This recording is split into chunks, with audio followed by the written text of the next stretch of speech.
લાલ કી જય. થયા છે એટલા માટે વિષ્ણુ રાત છે. વેદજ્ઞ દેવજ્ઞ બ્રાહ્મણો આવ્યા, નામકરણ સંસ્કાર કર્યો, નામ પાડ્યું છે પરીક્ષિત, પરિવત્તાક્ષી.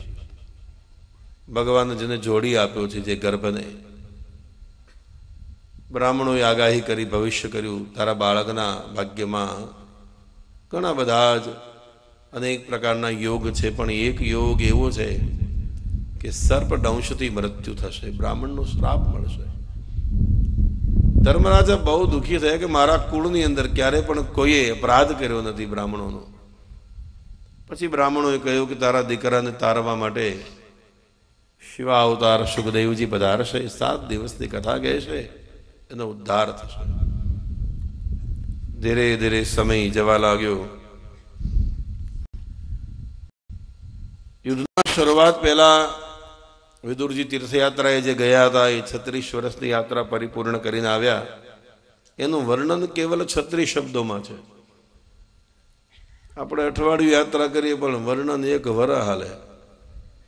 બસ બહુ સારી હતી, ભોજનની વ્યવસ્થા બહુ સારી હતી, જ્યાં ઉતરો ત્યાં ગરમ ગરમ ભોજન તૈયાર. એટલે એ આપણી યાત્રા જ નથી.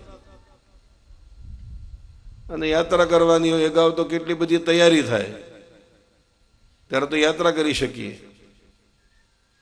યાત્રા છે એ તપની માત્રા માટે છે, શિખંડ પૂરી ને પાત્રા માટે યાત્રા નથી, તપની માત્રા માટે.